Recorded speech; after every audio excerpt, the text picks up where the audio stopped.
Je suis ravi de vous dire bonjour à tous. Nous sommes arrivés au moment où nous allons pouvoir avancer dans l'enseignement, c'est-à-dire avec la parole du Père Yava et de Yahushua. Nous allons suivre le numéro 16 de l'enseignement pour aujourd'hui. Donc nous sommes à nouveau arrivés au moment où nous allons pouvoir avancer avec l'enseignement qui porte le numéro 16 pour notre enseignement d'aujourd'hui. Et le titre de l'enseignement, c'est que vous devez être baptisé par Elia lorsque vous êtes convaincu. Et je vais continuer pour que vous soyez sauvés, pour que vous ne péchez plus. Justement, donc, vous devez être baptisé.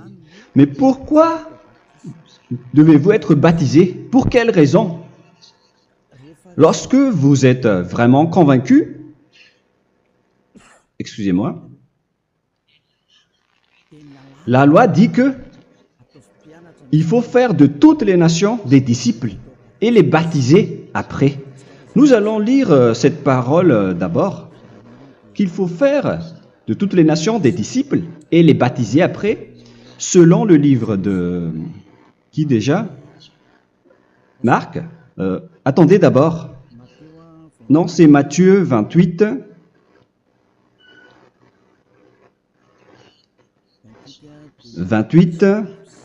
Versets 19 et 20.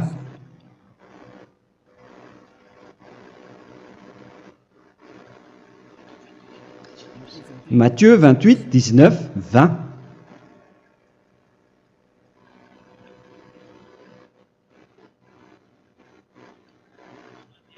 Allez, faites de toutes les nations des disciples. Ici, donc, il faut faire toutes les nations des disciples. Les baptisons au nom du Père, du Fils et du Saint-Esprit. Donc, à la fois,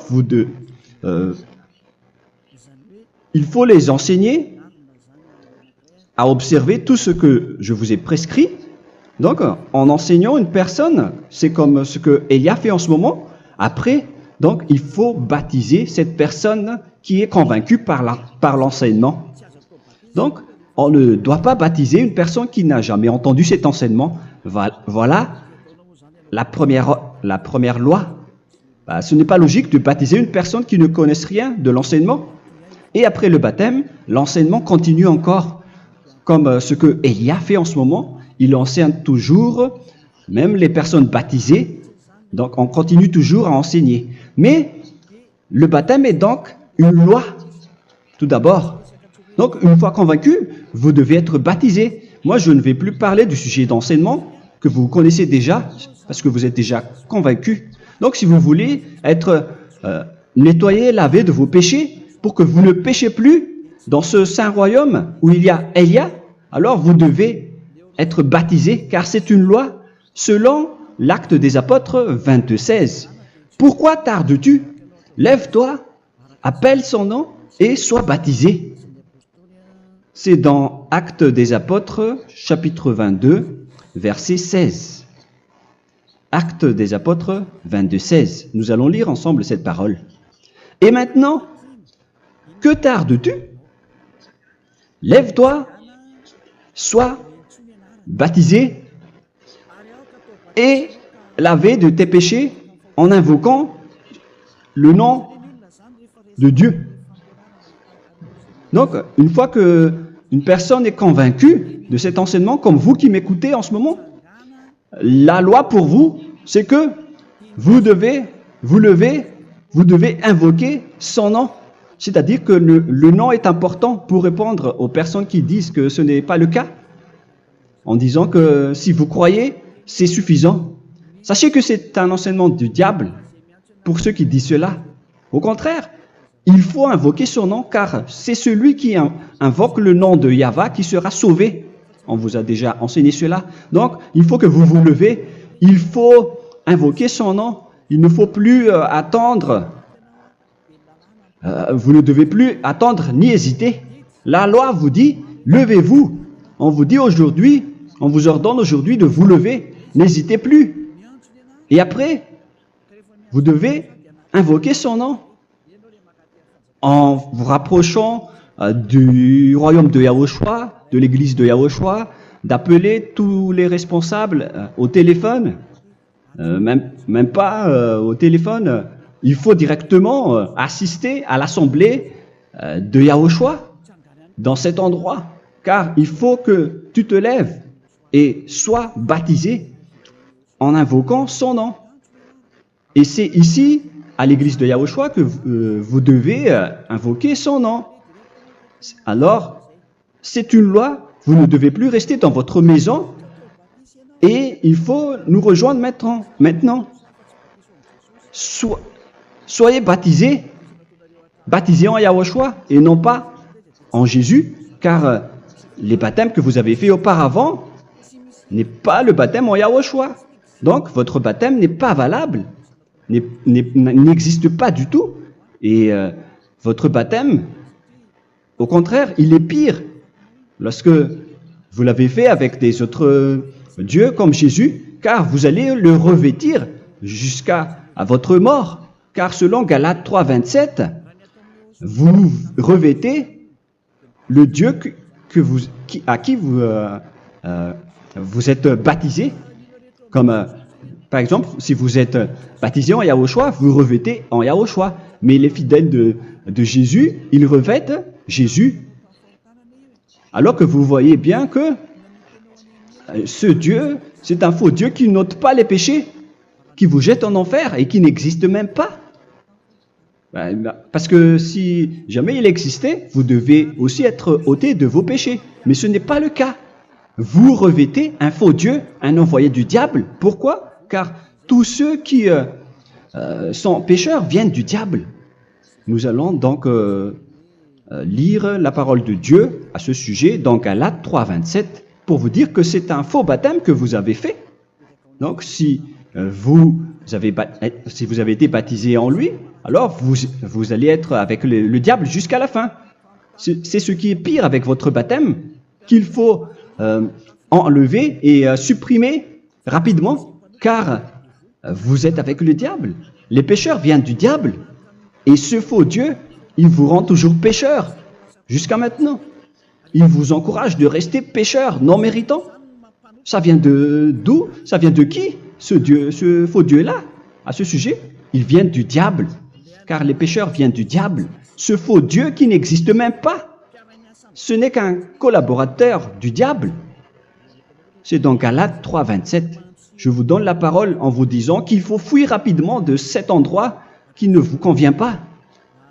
Le dernier baptême, ce sera pour le 8 mars 2026 à Madagascar. Et après, il n'y aura plus de baptême ici. Galates 3, 27. Vous tous qui avez été baptisés en Yahushua, par exemple, alors vous avez revêtu Yahushua. Voilà la parole. Donc, si vous avez été baptisé en Jésus, alors vous revêtez Jésus. Comme avec votre dernier baptême, vous allez toujours revêtir celui-là. Et ce vêtement ne sera jamais ôté tant que vous ne vous rapprochez pas de Élia. C'est lui uniquement qui peut vous enlever de ce baptême, de ce Jésus qui vous rend pécheur. Un collaborateur du diable et qui vient du diable.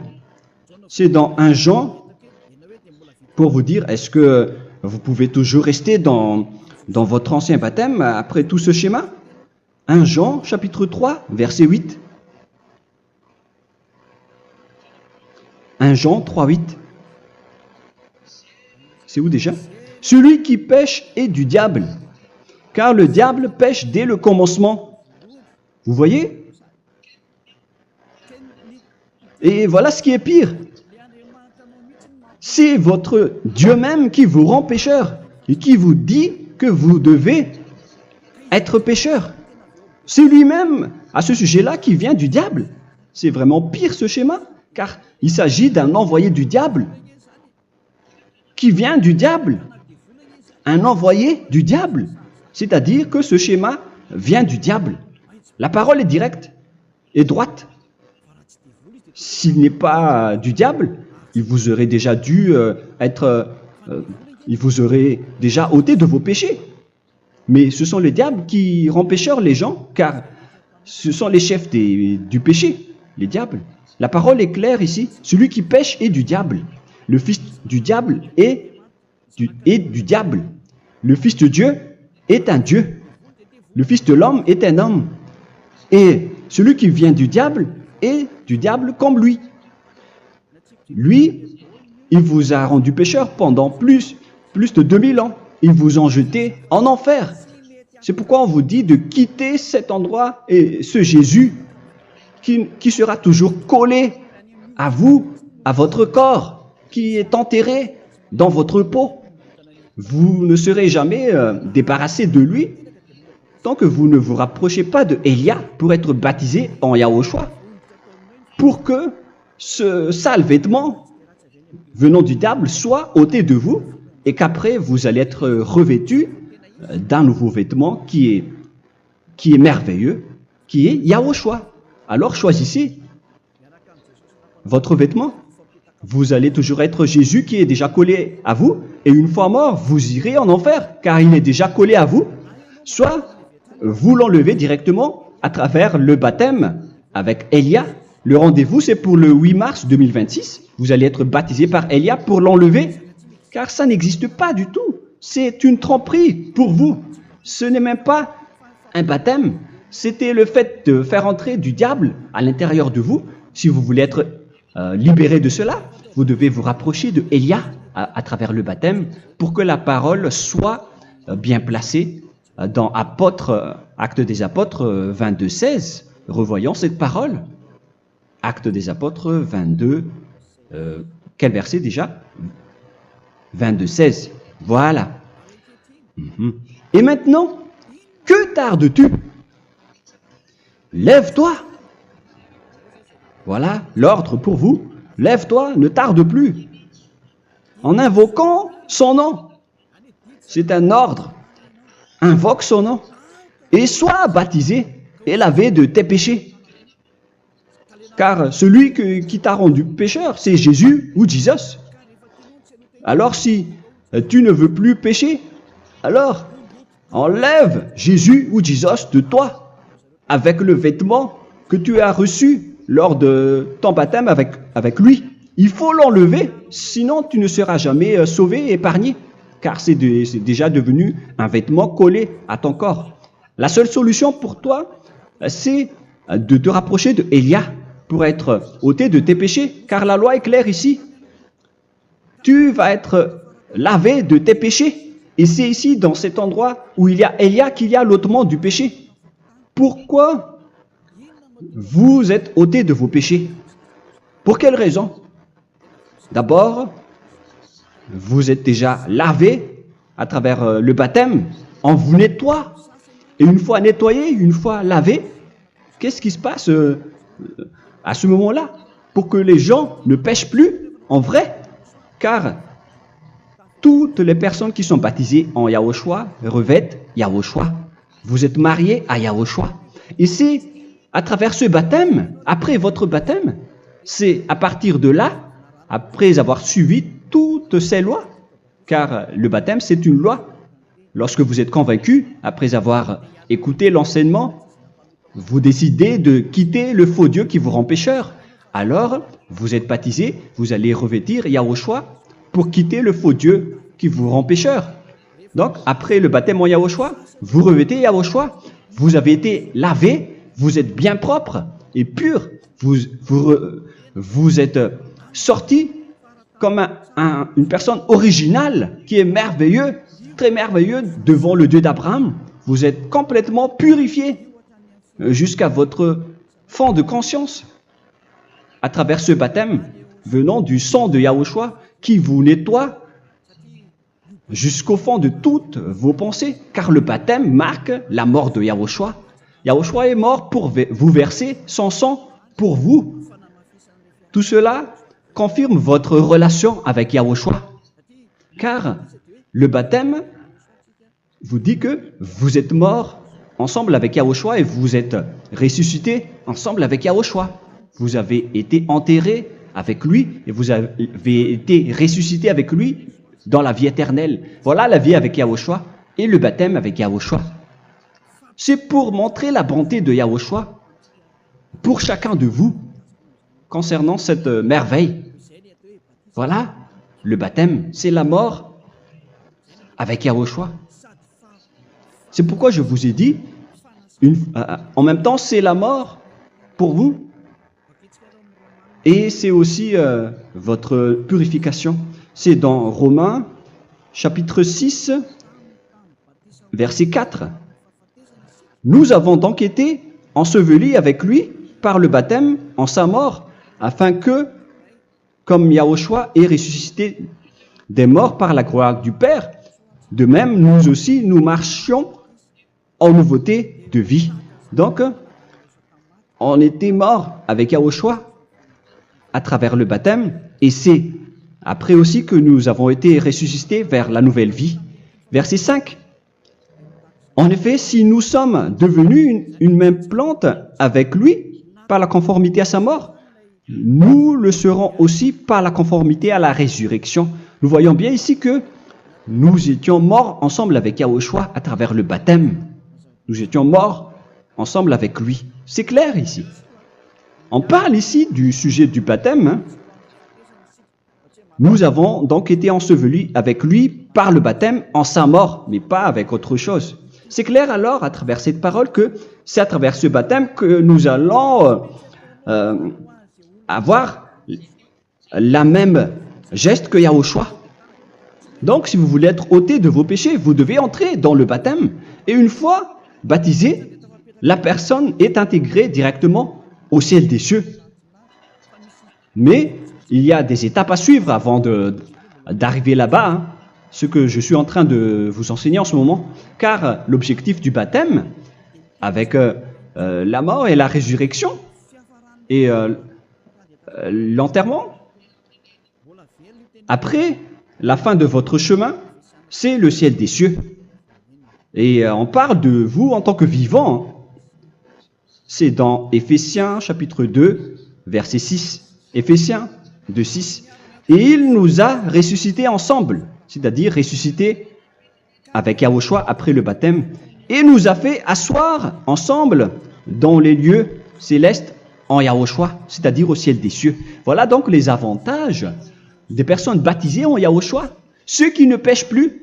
Et l'objectif, les excuses, l'objectif, c'est d'accomplir la parole de Yahushua qui a dit « Ne péchez plus ». C'est ça l'objectif du baptême.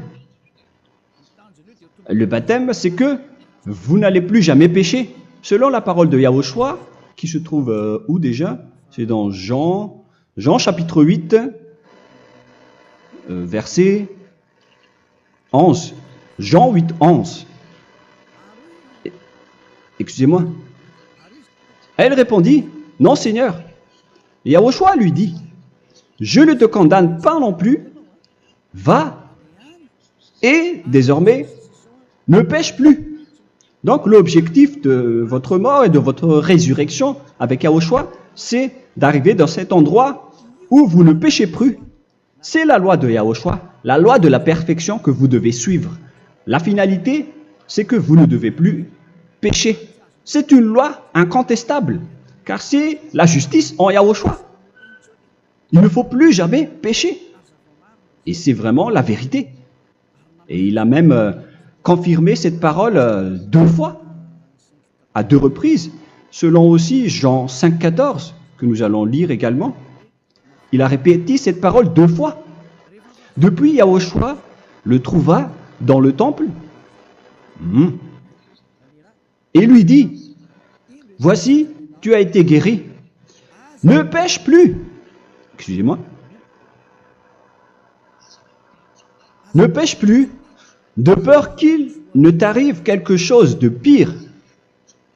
Donc il ne faut plus rappeler vos péchés, sinon le pire va vous arriver.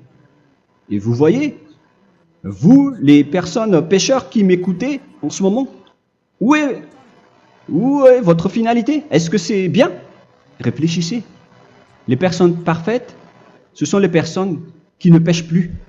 Contrairement à vous qui dites que vous êtes toujours des pécheurs qui ne méritent pas le ciel des cieux. Vous l'avez dit par vous-même. Mais maintenant, Élia vous appelle. Vous allez mériter le ciel des cieux si vous vous repentez et si vous acceptez le baptême en Yahushua. Pourquoi? Pour quelle raison? Car vous n'allez plus jamais pécher. Par quel moyen? C'est par le programme du Père Yahva. Car une fois que la personne est baptisée, la personne boit le Saint-Esprit. Il y a donc un esprit qui va être approuvé, qui va être bu, comme une source illimitée dans son ventre, selon la Sainte Écriture. C'est dans Jean chapitre 7, si je ne me trompe pas. Où se trouve ce verset, les enfants? Si vous le trouvez,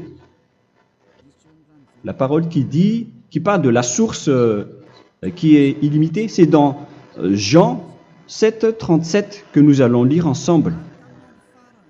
Le dernier jour, le grand jour de la fête, Yahushua, se tenant debout, s'écria, « Si quelqu'un a soif, qu'il vienne à moi et qu'il boive. » Verset 28. « Celui qui croit en moi, des fleuves d'eau vive couleront de son sein, selon, comme dit l'Écriture. » Il y aura donc de l'eau vive qui couleront dans son ventre. Verset 39. Il dit cela de l'Esprit qui devait recevoir ceux qui croyaient en lui, car l'Esprit n'était pas encore, parce que Yahushua n'avait pas encore été glorifié. On reçoit donc un Esprit venant de Yahushua pour ceux qui le croient et qui sont baptisés.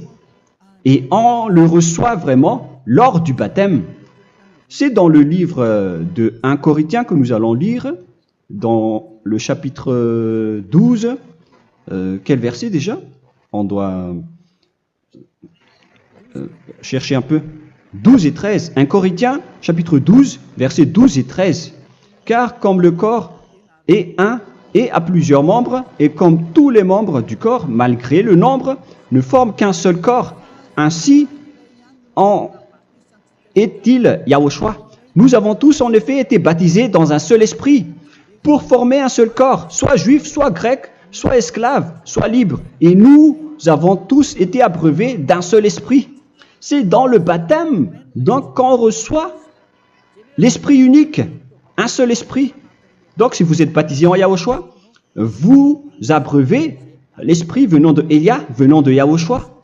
Vous abreuvez un seul esprit venant de moi, un esprit non pécheur et qui vous rend non pécheur. Donc, tout le monde boit un seul esprit selon la Sainte Écriture. Nous avons tous en effet été baptisés dans un seul esprit. Vous recevez donc ce seul esprit à travers le baptême. Et qu'est-ce qui se passe après? Le Saint-Esprit va vous guider désormais. Vous le recevez lors du baptême et celui qui va vous guider pour que vous ne péchez plus. C'est dans Jean, quel chapitre déjà? Je ne me souviens plus. C'est dans le chapitre 14, peut-être. 14, 23.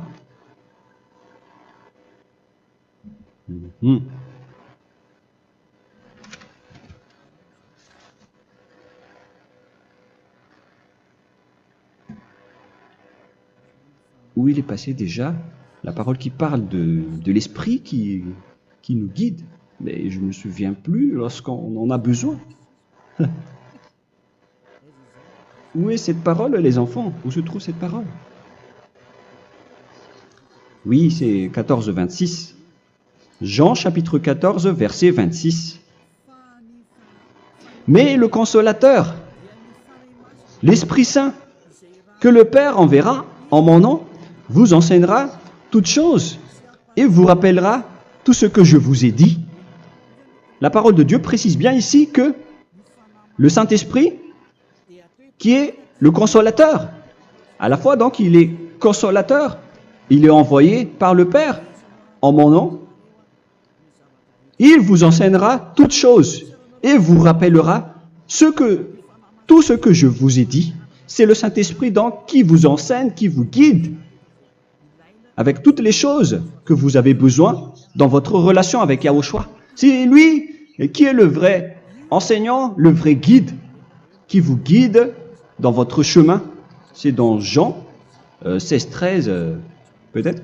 C'est dans Jean 16, 13 que nous allons lire ensemble. quand le consolateur sera venu, l'Esprit de la vérité, il vous conduira dans toute la vérité. Il vous conduit, il vous guide, il vous enseigne en même temps. Et à quel moment vous allez faire du mal à ce moment-là? Car en tant que consolateur, il vous frappe, il vous gronde. Il vous gronde à travers votre esprit, à travers votre conscience. Et c'est vraiment dur. Hein. Il vaut mieux être attrapé par un taureau que d'être attrapé par sa conscience. Donc c'est à travers votre conscience qu'il vous guide. Mais si vous ne voulez pas être consolé ni conseillé, si vous ne voulez pas être corrigé, vous revenez vers le mal, 7 fois plus de mal. C'est pourquoi les gens quittent Yahushua, car ils ne veulent pas être consolés et guidés par le Saint-Esprit venant de Yahushua. C'est pourquoi les gens quittent et abandonnent Yahushua, car ils veulent toujours continuer à faire du mal. Mais si une personne veut vraiment être avec Yahushua, avec son cœur, cette personne ne sait plus faire aucun mal. Il ne sait plus faire ça, car elle est déjà guidée par le Saint-Esprit. Quels sont alors les fruits du Saint-Esprit, le résultat du Saint-Esprit avec une personne? Mais le Saint-Esprit existe bien, ainsi que ses résultats. Voilà. Nous allons voir d'ailleurs les fruits du Saint-Esprit. C'est dans quel verset, les enfants?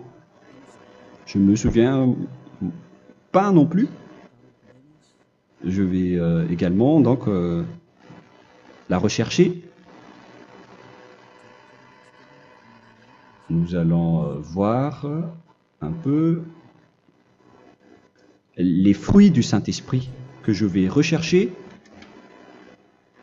rapidement et chercher un peu. Celui ou celle qui le voit en premier, vous me le dites directement la réponse.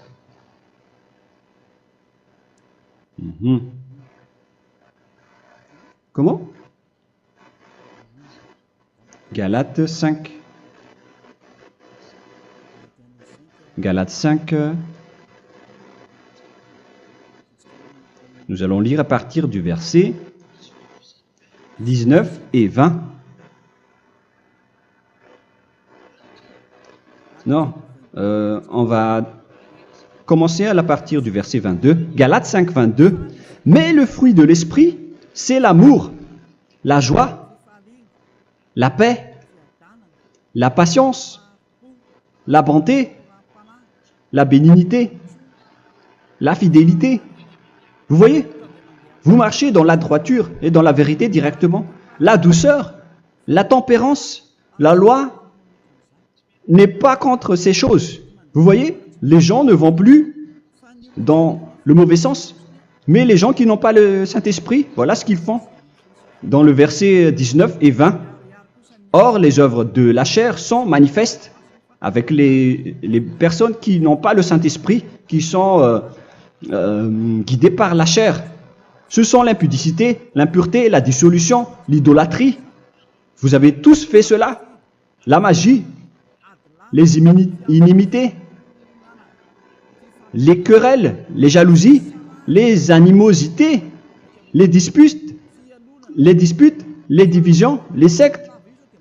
Verset 21, l'envie, l'ivrognerie, vous qui êtes ivrognes, qui fréquentez les boîtes de nuit, qui dites toutes sortes de gros mots, les excès de table. Et cette parole vous convient, vous concerne même, vous qui m'écoutez en ce moment. Et je vous dis, comme je vous ai déjà dit autrement, celui qui fait cela n'héritera pas le royaume de Dieu, c'est-à-dire vous n'entrerez pas au ciel des cieux. C'est valable pour vous les pécheurs. Vous pouvez vous mesurer par vous-même, vous qui êtes avec Jésus ou Allah. La parole est claire pour vous, vous n'irez jamais au ciel des cieux. La question qui se pose, où est alors votre espoir, vous qui allez prier? Car la parole de Dieu vous lit déjà votre finalité. C'est la parole du Dieu d'Abraham qui a engendré Yahushua, son fils. Voilà la loi qu'il a dit aux apôtres. Les malfaiteurs n'iront jamais au ciel des cieux. Mais pourquoi vous allez encore rester là-dedans? Pourquoi ne pas rejoindre Élia pour être purifié et lavé? Rapprochez-vous de Élia pour que votre esprit soit sauvé. Le dernier baptême aura lieu pour le 8 mars 2026. N'attendez pas ce dernier jour. Dès maintenant, inscrivez-vous votre nom dans le baptême si vous ne voulez pas être jeté en enfer. Mais si vous voulez être jeté en enfer, alors tant pis pour vous. Alors que vous avez peur de mourir, et vous allez chez le médecin lorsque vous êtes malade, vous avez peur du feu de charbon, alors que ce n'est qu'un petit feu de charbon. Là, on parle de l'enfer. Hein. Alors, il faut bien réfléchir et soyez bien conscients. Voilà donc le sujet du Saint-Esprit. Maintenant, nous allons lire le livre des Éphésiens. Éphésiens, chapitre 4.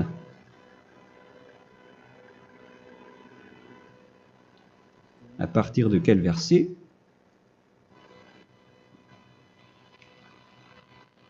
Allons-y. Je dois relire un peu car il y a plusieurs paroles ici. Moi, je vais vous sortir la parole qui dit que les personnes en Yahushua ne font plus aucun mal. Ah, où il est passé déjà? Ah, je l'ai perdu. Attendez d'abord. Donc, Éphésiens.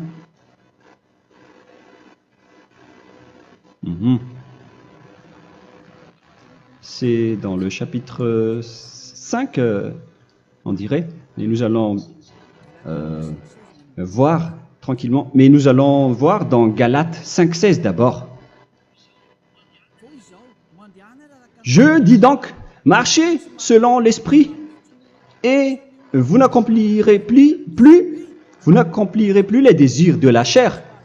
C'est-à-dire donc que vous devez être baptisé, car sans le baptême, vous n'aurez jamais le Saint-Esprit. Verset 17. Car la chair a des désirs contraires à ceux de l'esprit, et l'esprit en a des contraires à ceux de la chair. Ils sont opposés entre eux, afin que vous ne fassiez point ce que vous voudriez. L'esprit et la chair s'opposent toujours. Alors il faut suivre l'esprit maintenant pour aller au ciel des cieux. Et voilà donc la suite de la parole. Éphésiens 4:21. Si du moins vous l'avez entendu, et si vous, conformément à la vérité qui en est en Yahushua, c'est en lui que vous avez été instruits à vous dépouiller, eu égard à votre passé, du vieil homme qui se corrompt par les convoitises trompeuses, à être renouvelé dans l'esprit. Donc l'esprit travaille et va dans votre conscience et dans votre intelligence et à revêtir l'homme nouveau créé selon Dieu dans une justice et une sainteté qui produit la vérité. Le Saint-Esprit donc vous rend droit pour que vous ne soyez pas dans le mauvais chemin, et il vous guide dans la justice et dans la vérité. Voilà directement pour les personnes en Yahushua. Et c'est quoi la suite? C'est pourquoi renoncer au mensonge. Il ne faut plus mentir. Même dans les 10 commandements, ils ont dit ne mentez pas. Mais c'est juste une parole. Mais les gens, lorsqu'ils sont pressés, ils font des mensonges. Mais pour les gens en Yahushua, ils renoncent directement au mensonge. Et que chacun de vous parle selon la vérité à son prochain. Car nous sommes des membres. Nous sommes membres les uns des autres. Si vous vous mettez en colère, ne péchez point. Que le soleil ne se couche pas sur votre colère. Voilà toutes les lois de Yahushua qui sont guidées, qui sont ordonnées par le Saint-Esprit. Alors, ne donnez pas accès au diable. Ne mettez pas le mal dans tous vos chemins. Il faut rester sainte, vraie et parfaite. Que celui qui dérobait ne dérobe plus. Il ne faut plus donc dérober les choses. Et il ne faut plus donc voler quelque chose. Mais quelle est la parole du Père Yahweh et de Yahushua? Mais plutôt qu'il travaille en faisant de ses mains ce qui est bien pour avoir de quoi donner à celui qui est dans le besoin. Qu'il ne sorte de votre bouche aucune parole mauvaise, mais s'il y a lieu, quelques bonnes paroles qui servent à l'édification et communiquent une grâce à ceux qui l'étendent. N'attristez pas le Saint-Esprit de Dieu par laquelle vous devez être scellés pour le jour de la rédemption. Il faut toujours laisser le Saint-Esprit vous guider, ne l'attristez pas, sinon vous n'allez pas avoir la selle. À la fin des temps, à l'époque de Gog, on va vous donner le Saint-Esprit pour que vous soyez scellés. Donc c'est maintenant que vous devez déjà rendre content Yahushua. Ne laissez pas de mauvaises traces dans votre chemin et ramenez l'amour de Yahushua vers chacun de vous pour que vous soyez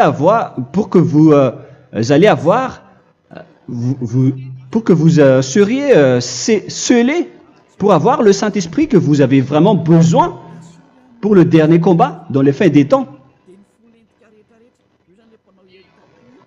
Que toute amertume et toute animosité, toute colère, toute clameur, toute calomnie, il ne faut pas retenir et garder la colère. Toute calmeur, toute calomnie et toute espèce de méchanceté, tout ce qui est rancune, ni rancœur. Il faut arrêter tout cela. Mais c'est différent de gronder une personne. On parle ici des personnes qui est en colère sans raison. Mais lorsque vous grondez, vous n'allez pas dire à votre enfant « Mon enfant, ne faites pas ceci, ne faites pas cela ». Au contraire, si vous faites cela, votre enfant va danser devant vous. Donc, voilà ce que je veux vous dire. Il faut que vous enlevez toute calomnie et toute espèce de méchanceté. Voilà donc les lois de Yahushua qui sont sorties à travers le Saint-Esprit. Moi, je vous donne des échantillons, mais ce n'est pas au complet. Hein.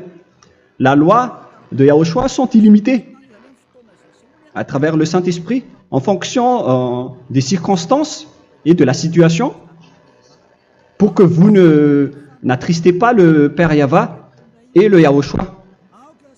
Que toute amertume, verset 32, soyez donc bons les uns envers les autres, Éphésiens 4, 32, compatissant, vous pardonnant réciproquement. Donc, il faut que vous pardonnez votre ami si jamais il y a eu un petit problème. Laissez ça de côté. Il faut que vous vous pardonnez, mais il ne faut pas que vous allez recommettre des péchés après. Hein. En Yahushua, lorsque vous vous pardonnez, après, il n'y a aucune rancune, comme lorsque Yahushua vous a pardonné. Mais ce n'est pas que vous allez encore revenir dans le péché. Non, non, non. C'est dans Hébreux 10, 26 qui parle des péchés volontaires. Hébreux.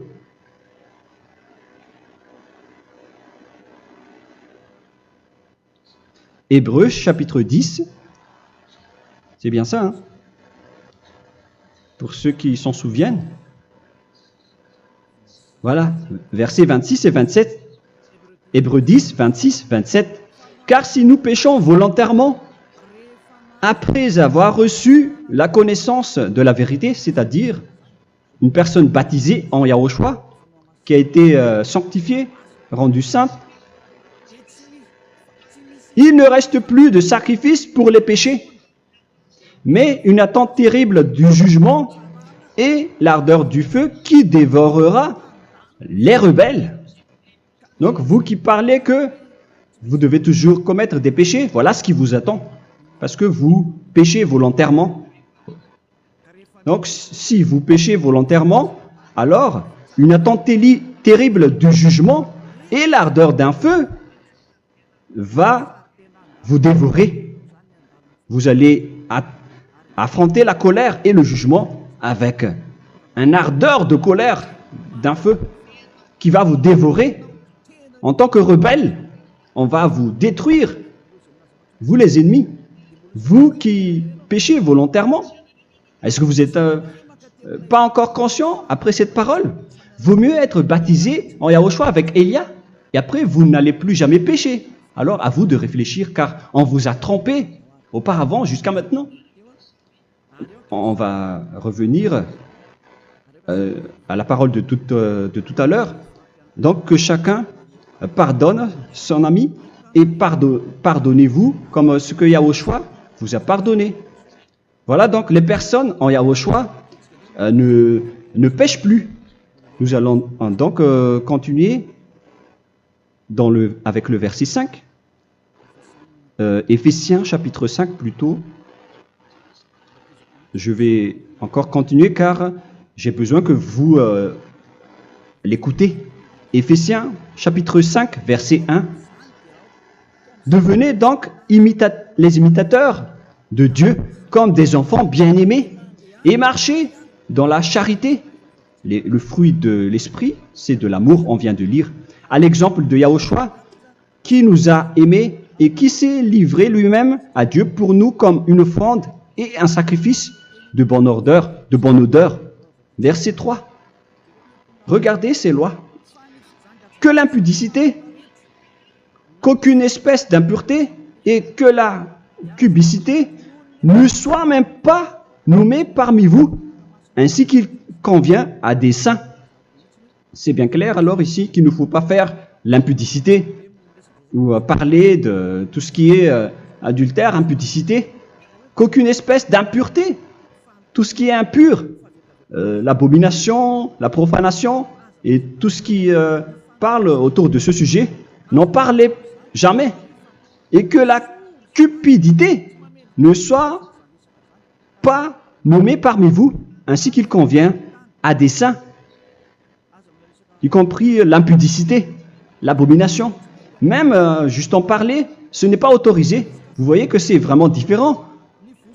Lorsqu'on est en Yahushua, la cupidité, c'est-à-dire parler dans le dos des autres, qu'on n'entende ni parole de déshonnêteté, ni des propos insensés, ni des plaisanteries, choses qui sont contraires à la bienséance, qu'on entende plutôt des actions de grâce, car sachez qu'aucune impudique ou impure ou cupide, c'est-à-dire idolâtre, n'a d'héritage dans le royaume de Yahushua et de Dieu. C'est-à-dire, il ne faut pas s'allier avec les malfaiteurs. Les enfants du mal, ne vous alliez pas avec eux. N'acceptez pas ce qu'ils font. Ne collaborez pas avec eux. Ne cachez pas le mal qu'ils font.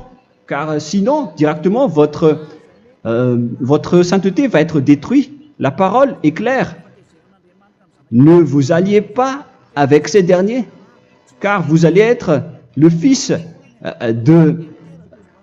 du mal, qui n'est pas dans la vérité. Verset 8. Autrefois, vous étiez ténèbres, et maintenant, vous êtes lumière dans Yahushua. Marchez comme des enfants de lumière, car le fruit de la lumière consiste en toutes sortes de bonté, de justice et de vérité. Voilà, lorsqu'on est avec le Saint-Esprit, on est toujours dans la lumière, dans la bonté et dans la justice. Il faut que vous pensiez à la volonté de Yahushua, à ce qui est agréable à Yahushua. Verset 11. Et ne prenez point part aux œuvres infructueuses des ténèbres, mais plutôt condamnez-les. Ne faites pas l'alliance avec le diable. Ne faites pas l'amitié du diable.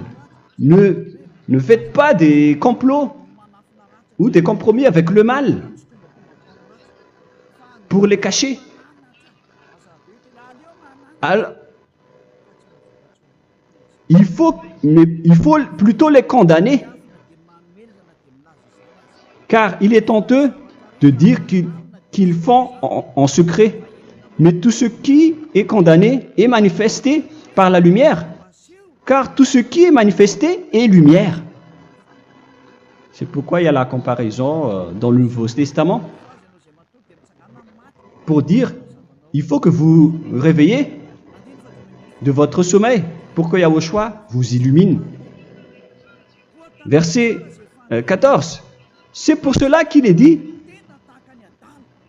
réveille-toi, toi qui dors, relève-toi d'entre les morts. Prenez donc garde de vous conduire avec circonspection. Si vous suivez donc le Saint-Esprit, vous ne faites plus aucun mal. Alors, il faut en profiter de faire du bien. Ne faites plus le fou. Et connaissez la volonté de Yahushua. Ne vous envrez pas de vin. Ce n'est plus bien de faire cela. C'est de la débauche. Soyez au contraire l'empris de l'esprit. Entraînez-vous par des psaumes et des hymnes et par des cantiques spirituels, chantant et célébrant tout votre cœur les louanges de Yahushua. Rendez continuellement grâce à toutes choses à Dieu Père au nom de notre Seigneur Yahushua. Voilà, c'est suffisant. Je viens de vous donner les lois de la Nouvelle Alliance qui n'est pas du tout associée aux 10 commandements. Ça n'a rien à voir avec les 10 commandements. Si vous avez bien écouté, j'ai dit des choses complètement différentes qui ne se trouvent pas dans les 10 commandements. Notamment le baptême, ça n'existe pas là-bas. Et donc, c'est après le baptême que vous allez abreuver le Saint-Esprit et après vous n'allez plus faire aucun mal. Nous remercions infiniment Yahushua à travers cette parole. Je suis sûr que vous êtes contents pour aller dans cet endroit où personne ne pêche plus. Alors approchez-vous de Élia, qui est l'envoyé du Père Yahva et de Yahushua. Une fois que vous suivez Élia, vous n'allez plus jamais pécher, car vous allez être avec Yahushua. C'est seulement dans ce saint royaume où il y a Ziadia Elia qu'il y a des personnes qui ne pêchent plus sur cette planète Terre. Mais les autres ne sont que des pécheurs et il y a même des voleurs et des imposteurs. Je vous souhaite le meilleur pour que vous allez inscrire votre nom dans le baptême. Inscrivez votre nom car le temps presse, le moment est proche. Il ne reste plus que environ 170 jours. Bientôt, nous allons entrer dans les 160 derniers jours, et après 150, et après 100. Il ne restera plus que 100 jours. Alors, faites le maximum d'efforts. N'attendez pas le dernier moment pour inscrire votre nom. Parce que si vous mourrez avant, qu'est-ce qui va vous arriver? Vous ne savez rien de ce qui va vous arriver avec votre esprit. C'est le diable qui vous encourage à faire du mal. Il ne veut pas que votre esprit soit sauvé, mais moi je vous dis, sauvez votre âme, n'acceptez plus. Suivez Yahushua à travers Élia qu'il a envoyé parmi vous. On m'a envoyé pour vous sauver. Alors, rapprochez-vous de lui maintenant. N'ayez plus peur de personne. Sauvez votre esprit, car les humains sont comme vous. Ils ne vous sauvent pas, ils ne peuvent pas vous sauver. Mais sachez que votre esprit va être jugé. Et sachez aussi que vous ne pouvez pas vous battre avec le Dieu d'Abraham. Alors sauvez votre esprit, rapprochez-vous de Élia, nous irons en Yahushua, car c'est à travers moi que vous pouvez l'approcher. Prions ensemble. Merci infiniment, Père Yahva, pour toutes ces paroles. C'est vraiment du salut, de la miséricorde et de la vie éternelle. Faites en sorte que les gens connaissent cette vraie parole que je suis en train de leur donner, car c'est de l'amour et c'est du salut pour eux. Sauve-les, Père Yahva, pour qu'ils soient conscients de la vérité. Ce qu'ils ont fait auparavant ne sont pas du tout vrais. Voilà le vrai salut pour eux. Père Yahva, tu es le Dieu de toutes les choses. Tu es le Dieu du ciel des cieux. Tu es le Dieu de Yahushua. Tu es le Dieu de Ziadia Elia. Ouvre la conscience des gens pour qu'ils écoutent cette vérité, pour que chacun court pour prendre une décision et pour qu'ils n'attendent plus personne pour se rapprocher de toi, Père Yahweh et Yahushua. Donne la force à chacun pour qu'ils te cherchent. Sauve les gens, Père Yahweh, pour qu'ils échappent à la destruction de leur chemin et de leur esprit, pour qu'ils écoutent la parole de Élia venant de toi, Père Yahweh, et de toi aussi, Yahushua. Sauve les gens, et je suis confiant que tu vas vraiment sauver les gens, pour que tu ouvres tes portes pour terminer cette période de salut. Merci, Père Yahweh. Gloire éternelle à toi. Je demande tout ça aux Malagasy et au reste du monde. Pour les Malagasy, il reste encore quelques mois qui n'est plus beaucoup pour eux, mais pour les autres nations, ils n'ont pas aussi beaucoup de temps pour se rapprocher de toi, mais il en reste encore un peu pour eux. Gloire à toi, Père Yahweh, et au nom de toi, Yahushua, je fais toutes ces paroles. Alléluia, Amen. Voilà donc pour notre enseignement d'aujourd'hui. Que Yahushua vous bénisse et à la prochaine. Au revoir.